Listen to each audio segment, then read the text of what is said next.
आयु और इसी रूप में स्वीकार कर लीजिए। तब मान नैना जी को ज्ञान हुआ, तब जाकर के शंकर भगवान को शिव रूप कर जान लिया। लेकिन बोले कि इस रूप में तो फिर भी नहीं दूंगी। शंकर भगवान जैसे 12 वर्ष का जवान बच्चा होता है वैसा सौम्य रूप धारण। ओम कर्पूर गौरम करुणावतारम संसार सारम भुजगेन्द्रहारम सदा वसंतम हृदयारविंदे भवं भवानी सहितं नमामि। बोले शंकर भगवान की जय। ऐसा सुंदर रूप देख करके माता मैना ने दूल्हे राज को स्वीकार किया कि यही दूल्हा है और प्रक्षालन करके उनको तिलक करके उनका मिष्ठान इत्यादि उनको मीठा पान इत्यादि। ओम नमः संभवाय च मयो भवाय नमः शंकराय च मस्कराय च नमः शिवाय च शिवतराय च। सुंदर तिलक किया गया और वहां पर नृत्य गान इत्यादि कर दिए। और यारे का वाली बात है मिथ्या है बोलना है भगवान की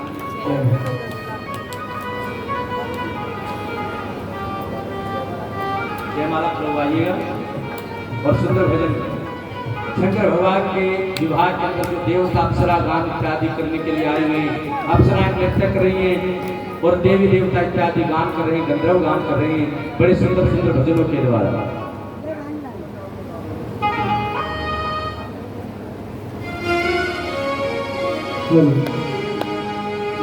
मेरे भोले बाबा बेटे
अब शिव विवाह हो रहा है तो जयमाला तो स्टेज पे ही होती है, वगैरह स्टेज तो जयमाला भी नहीं होती। वेद मंत्रों के साथ में जयमाला करवाई जाए।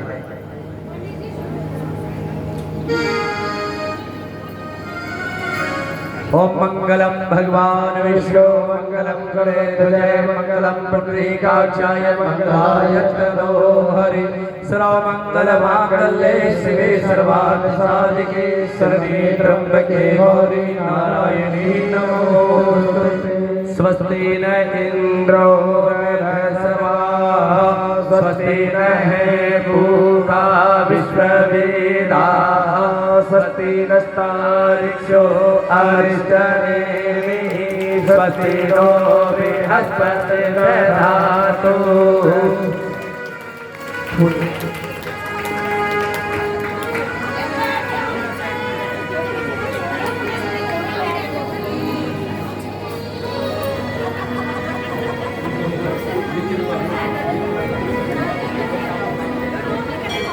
नीचे आएंगे बच्चे, नीचे आएंगे, सुना दोनों नीचे आएंगे। हाँ, जिन्हें फोटो सेशन करवाना नीचे करवाएंगे। हाँ, नीचे आएंगे बच्चे, फोटो सेशन के लिए सब तैयार हो जाएंगे। जितने भी ग्राहकी बराती हैं ना, सारे फोटो सेशन करवाओ, उसके बाद में खाना होगा।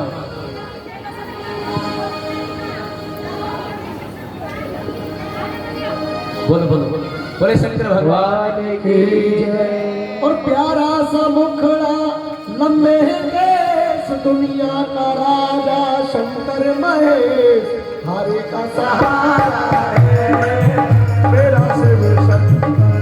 ओ हरे का सहारा है मेरा शिव शंकर। तो का दुलारा है मेरा शिव शंकर।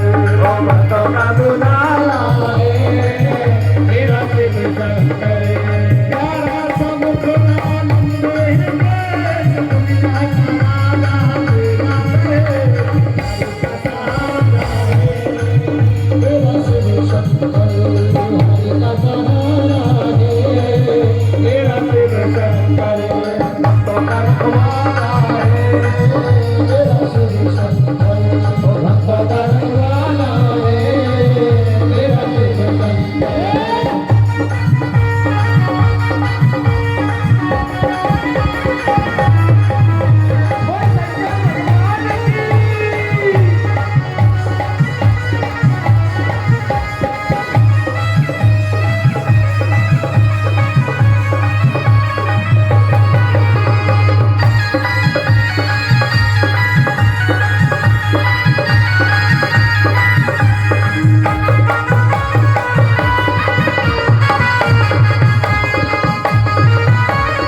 तो दरबार अपना लगाए।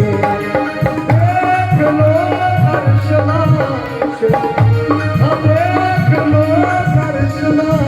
शिव के चरणों में सर को झुकाए।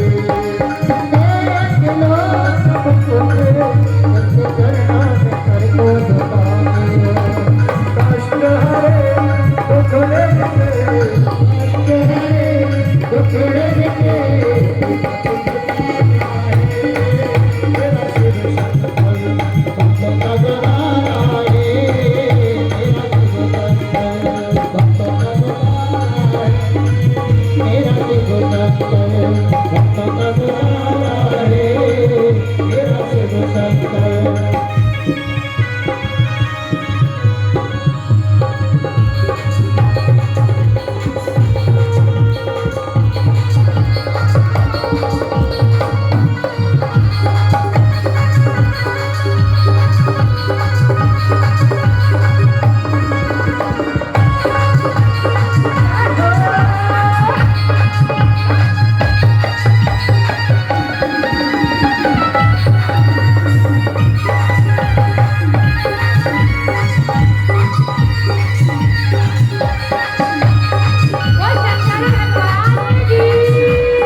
मुझको जो कुछ मिला है कैसे सबको मैं वर्णन करूं।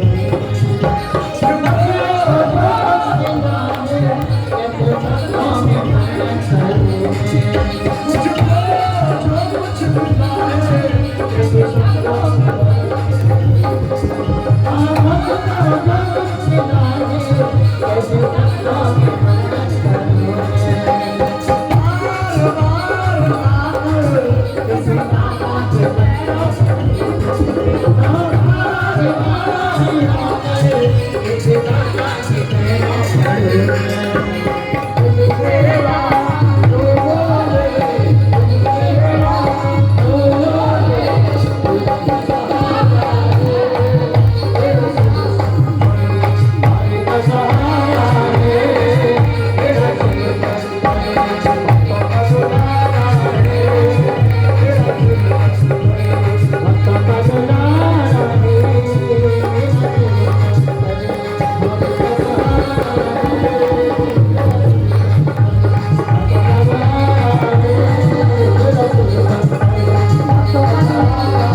की श्री शिव महापुराण की बोल त्रिलोकी नाथ की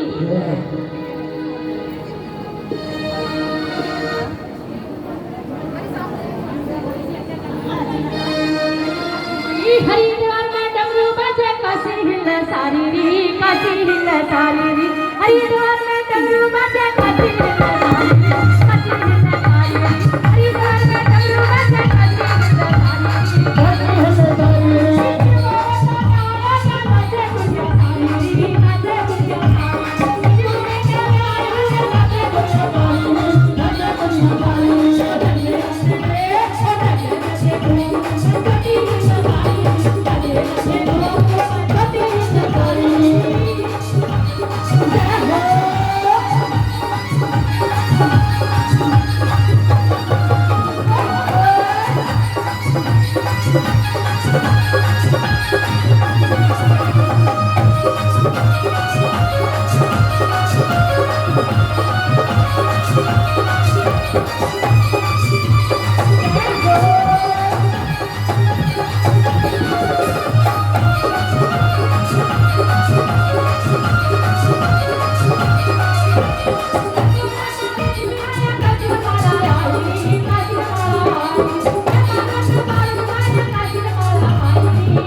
बोले शंकर भगवान की।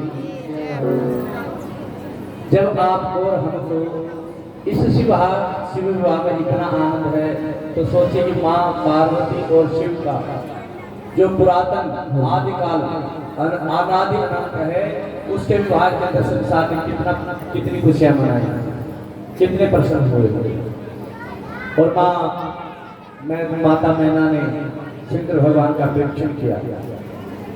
उसके पश्चात में शिव पुराण में बड़ी सुंदर कथा आती है कि जीवनाथ जो जिमाने वाले थे, होशियार और अच्छे परोसने वाले, वो परोसने भोजन खिलाते सब,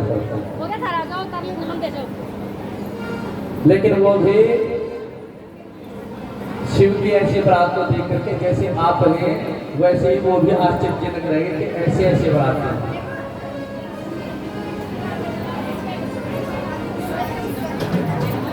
कृपा करके अब आराम से बैठ करके कथा सुनेंगे जी, सभी बैठ गए। हाँ ना बैठ गए, कोई बात नहीं, बच्चे बैठ गए, लेकिन अब कथा सुन।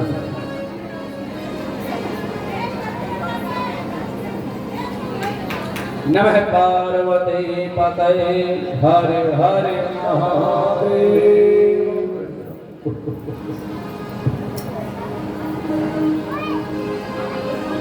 जब सारे ही समाज प्रसन्न हुए, माता मैना, हिमालय राज देवता, तब जो शिव विवाह का कार्य था वो आगे बढ़ने लगा। बारात का जीवनार इत्यादि किया गया, भोजन करवा गया बारात को, और सुंदर वेदी रची गई। सुंदर वेदी के अंदर श्री शंकर भगवान को बुलाया गया और स्वयं ब्रह्मा जी वहां पर पंडित जी के रूप में, आचार्य रूप में वहां पर बैठ के उनके विवाह के जो कार्य होते हैं ब्राह्मण के द्वारा, वो स्वयं ब्रह्मा जी उसको पूर्ण करते हैं। और उस समय पर जब ब्रह्मा जी विवाह की सारी विधियां पूर्ण कर रहे थे, तब शंकर भगवान के द्वारा आदि गणेश का पूजन करवाया गया। किसका? आदि गणेश। पार्वती जी का विवाह हो रहा है, लेकिन ब्रह्मा जी के द्वारा गणेश जी का पूजन उस समय पर भी करवाया गया। आदि गणेश, हम गणेश जी को मानते हैं कि माँ पार्वती जी के पुत्र हैं, इसलिए गणेश शब्द वहां पर आता है। गणेश शब्द का पूरा समझिए। गणेश शब्द क्या है, हिंदी समझते वो जानेंगे। गणों के ईश, गणों के ईश। गण किसके पास थे? शंकर भगवान के पास थे गण तो सारे। इसलिए पार्वती जी ने अपने पुत्र का नाम गणेश रखा था, लेकिन वहां पर आदि गणेश की बात आती है कि आदि गणेश जी की पूजा करवाई गई। जो एक ओंकार परमात्मा है, जो निराकार है, उसका वहां पर सुमिरन करवाया गया। उनका पूजन श्री शंकर भगवान के द्वारा, जो शारीरिक रूप धारण किए हुए हैं, प्राकृतिक रूप धारण किए हुए, उनके द्वारा अनंत का वहां पर पूजन करवाया गया। और जब दूल्हे के बाद चली पूजा की, तो हिमालय राज ने कहा कि आप दूल्हे का पूजन कीजिए, दूल्हे को तिलक दीजिए, दूल्हे को अर्घ्य दीजिए, आचमन दीजिए।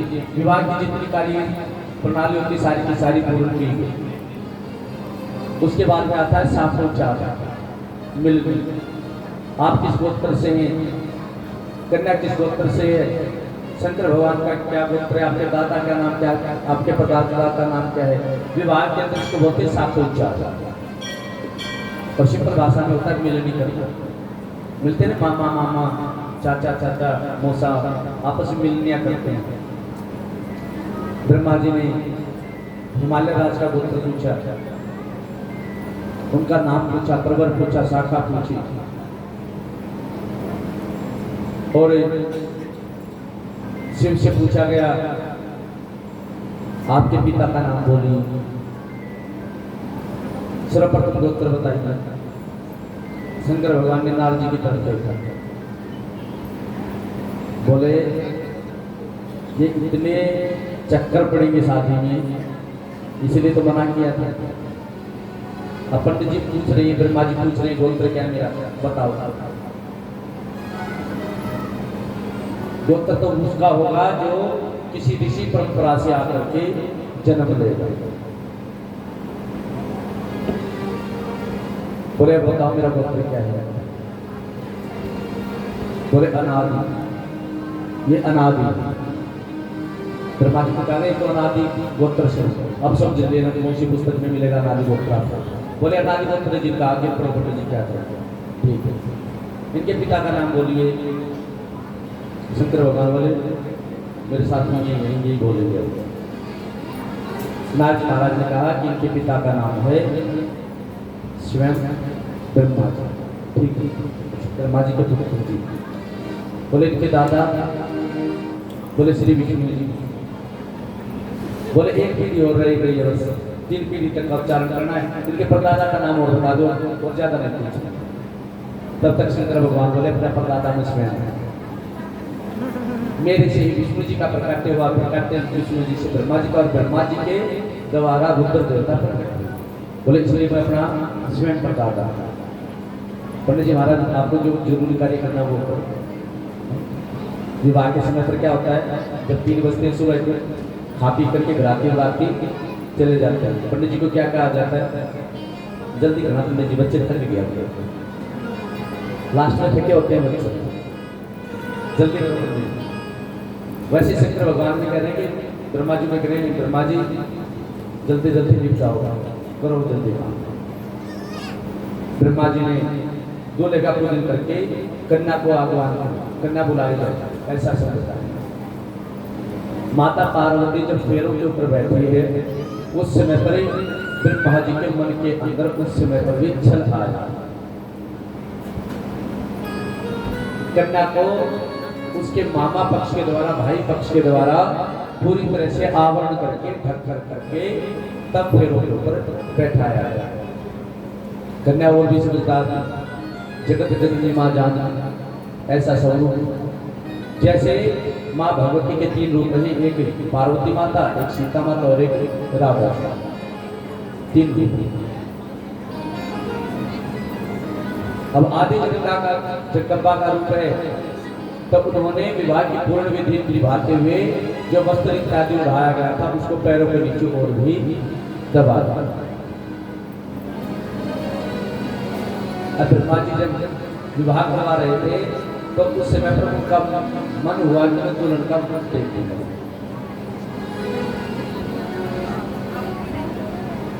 तब ब्रह्मा जी ने जानबूझ करके जो आहुतियां डाल रहे थे उसके अंदर घी की मात्रा, सामग्री की मात्रा घटा बढ़ा और अग्नि कम रह करके धुआं ज्यादा हो। और जब चारों तरफ धुआं फैल गया तो ब्रह्मा जी ने पार्वती जी का मुख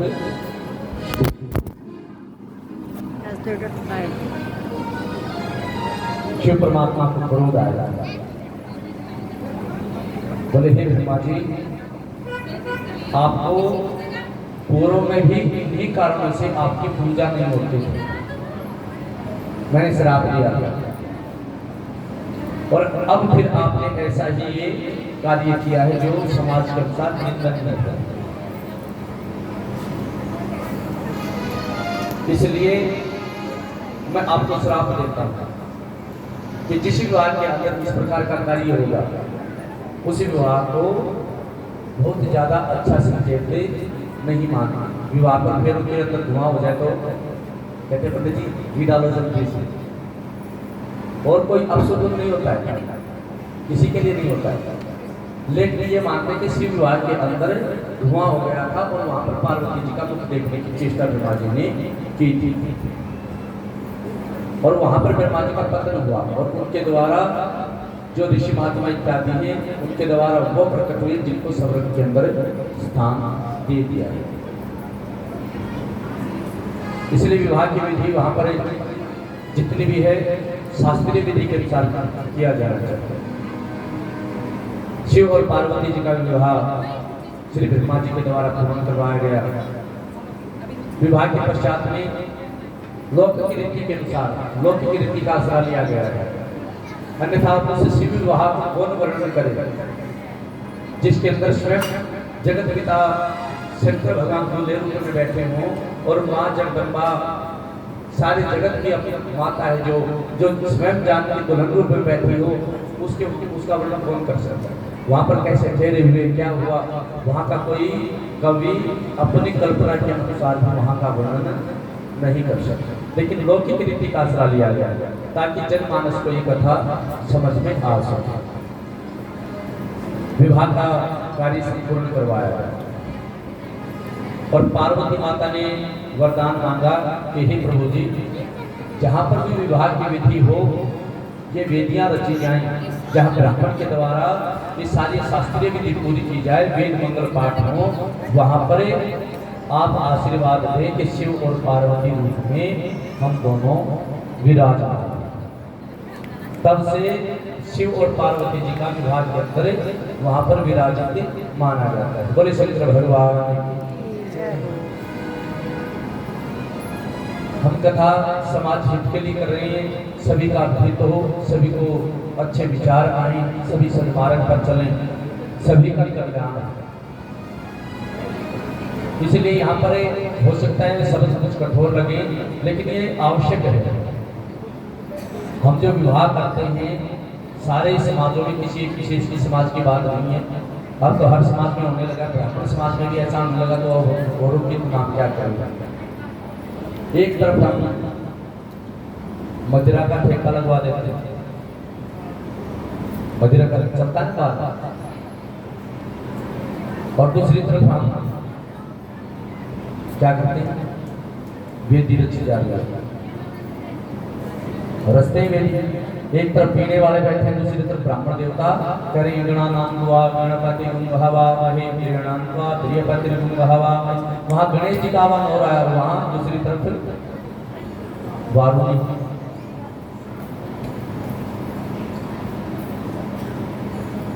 और क्या विशेषता है? अर्धनग्न अवस्था के अंदर खाना परोसवाया जाता है और समझा जाता है हमारी बड़ाई है।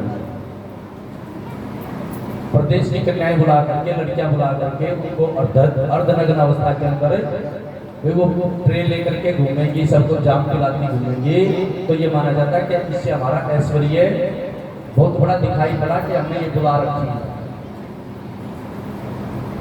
अब कथा वारुणी किसने पिलाई थी? विश्वमोहिनी ने। किसको पिलाई थी? राक्षसों को पिलाई। जब समुद्र मंथन हुआ था, समुद्र मंथन हुआ था उस समय पर 14 रत्न निकले थे और अमृत निकला था सबसे अंत में। उस अमृत को पीने के लिए भगवान ने जो राक्षसों के हाथ के अंदर कलश चला गया था, उसको वापस लेने के लिए विश्वमोहिनी रूप धारण किया था।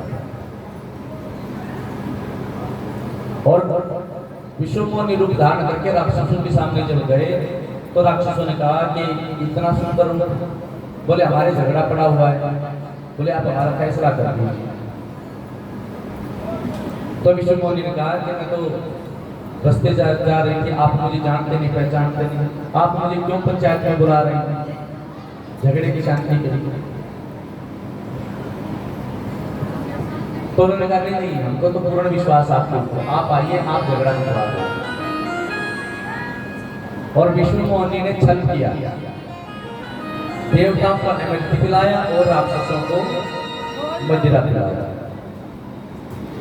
यहाँ संक्षिप्त में आपने कथा केवल शिव विवाह के अंदर थोड़ी सी सुना रहे हैं। पहली बात तो विश्वमोहिनी रूप धारण करेगी शंकर भगवान की इच्छा से अनुसार, और दूसरे शिव विवाह की बात हो रही है तो शिव विवाह के अंदर अर्धनग्न अवस्था के अंदर नारियों ने दारू नहीं पिलाई, जिसको हम शराब कहते हैं, वारुणी कहते हैं, वो नारियों के द्वारा परोसवाई नहीं गई। यदि आप इस विवाह को जिसको आप और हम फॉलो करते हैं, उसको आज भी मानते आ रहे हैं कि वेदी के ऊपर शिव और पार्वती माता विराजमान होती हैं। तो हमको उसी के अनुसार जैसा शिव और पार्वती के विवाह के समय पर आचरण रहा होगा देवताओं का, वैसा ही आचरण हमें भी करना चाहिए। बोले शंकर भगवान यथासंभव ऐसे कार्य के लिए मना किया जाना चाहिए कि ये कार्य करना तो बाद में करना चाहिए। दूसरे दिन स्पेशल पार्टी रखो, जितने भी जिस भी प्रकार की समाज आना है उस समाज में जो समाज विवाह का जो कार्य है, मांगलिक कार्य मंगल तरीके से ही पूर्ण होना उचित है। बोले शंकर भगवान की नमः पार्वती पते हर हर महादेव। अब उस समय की और इस समय की क्या तुलना किया जाए? उस समय पर है कि माता पार्वती को विवाह के पश्चात में शिक्षा देने के लिए कि वृद्ध ब्राह्मणी को बुलवाया गया और वृद्ध ब्राह्मणी ने नियम बताए गृहस्थी के सारे माँ पार्वती कि गृहस्थी के क्या क्या नियम है। अब सारी माताएं का समाज है, कहेंगे पंडित जी भी है ना, घूम फिर करके हमारे ऊपर आ जाते हैं बातों को लेकर। उस समय पर ब्राह्मणी के द्वारा पार्वती को समझाया गया कि हे पुत्री, गृहस्थ धर्म का नियम ये है कि जब पति भोजन करेगा तब आप भोजन करेगा, जब पति शयन कर जाएगा तब आपको शयन करना है, पति सो जाएगा उसके पश्चात में सोना, पति जागे इससे पहले ही आपको जागना है। और जो घर के कार्य हैं, गृह कार्य कुशलता पूर्वक वो करते जाना है। बोले शंकर भगवान आजकल कैसे होता है, आप और हम घर के अंदर क्या करते हैं बताओ? घर के कितने नियम निभा रहे हैं? पति के बारे में कौन कौन खाते हैं कि वो पति जी बोलेगा तब जिम्मेगी, बहुत अच्छी बात है। हाँ आ गई ना सच्चाई। फिर पति 12 बजे ऑफिस से आएंगे, दुकान से आएंगे तो भूखे थोड़ी बैठी रहेंगे, और यदि बैठ ना जाएगी तो घर में खाना बनाने की और बर्तन दिखाई पड़ गए तो खा लीजिए, तो खा चुके फिर क्या करोगे? आजकल का युग ऐसा है कि आपके लिए और हमारे लिए उसका भी समस्या निकाल दिया गया है। जोमेटो चला हुआ है, उस पर ऑर्डर करो, पता भी नहीं चलेगा बर्तनों का कि खाना बना था कि नहीं बना था, खा करके देखो कितनी सुविधा दी है माताओं को। शंकर भगवान के समय पर माँ पार्वती को पहले पति को जिमाना था, फिर स्वयं भोजन करना था। पहले शंकर भगवान सोए, उनकी चरण सेवा करके पहले पति सोए, उसके पश्चात में माँ पार्वती जी सोई, और जगतपति जागे, शंकर भगवान जागे उससे पहले जाग जाना।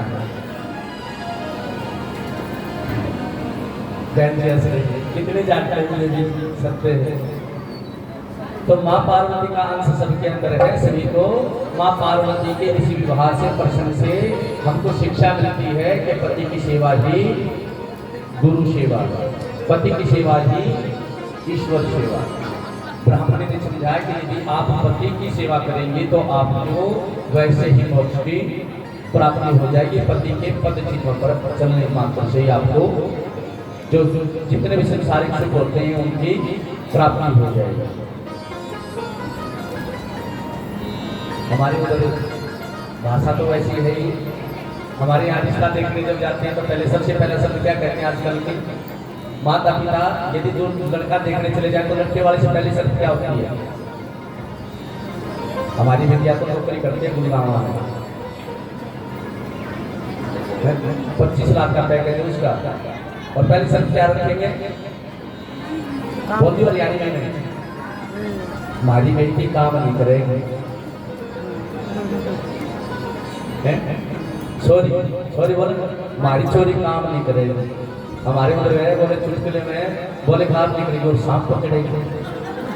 फिर क्या करेगी? और ये धन कमाना तो पति की जिम्मेवारी ना वचन किसने वचन बनवाए थे कि 6 ऋतुओं में मेरा पालन करेंगे। हे नाथ, आप मेरे रहन का, सहन का, खान का, पीन का सब ध्यान, आज से जिम्मेवारी पति की होगी।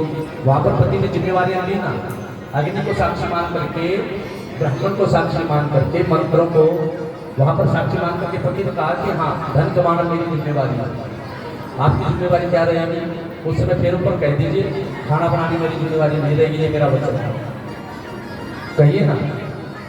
फिर ऊपर अग्नि के सामने कह दीजिए कि मेरे पिता ने पहले कहा कि फिर खाना बनाना मेरी जिम्मेवारी नहीं है।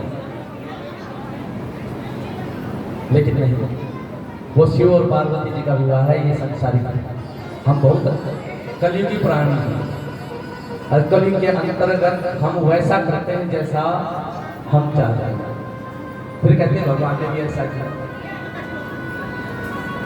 परमात्मा को कोई समझना तो दूर, उनकी तरफ एक कदम भी चलता है तो भगवान की माया पीछे धकेल देती है कि परम तत्व को आप जान भी नहीं पाएंगे, पीछे भी। इसलिए हम घर गृहस्थी पुत्र मोह माया के अंदर भटके हुए परम तत्व को हम जान नहीं पाएंगे। शिव पार्वती विवाह के अंतर्गत ब्राह्मणी के द्वारा बहुत ज्यादा शिक्षा दी गई कि एक कन्या के पति के घर में जाने के पश्चात में क्या क्या धर्म है। ब्राह्मणी ने कहा कि पर घर के अंदर आपका प्रवेश नहीं होना चाहिए, आपका बहुत ज्यादा हो जोर से हंसना और ज्यादा बोलना उचित नहीं। आजकल घर में कौन बोलते हैं? बोल सकते भगवान है नहीं, पुरुष भी बोलते हैं, ऐसे थोड़ी बात है, माता भी बोलते हैं। लेकिन वहां पर शिक्षा दी गई कि बेटी देखो, गृहस्थ धर्म के अंदर आप प्रवेश कर रही हैं तो गृहस्थ धर्म के नियम है कि पति से या पति के परिवार से कभी भी ऊंची आवाज के अंदर बातें मत करें, पर घर के अंदर मत जाना। और माँ पार्वती ने उन शिक्षाओं को हृदय के अंदर धारण किया। शंकर भगवान के विवाह के पश्चात में उनको आदर के साथ में बारात को वहां से विदा किया। बोले शंकर भगवान की। और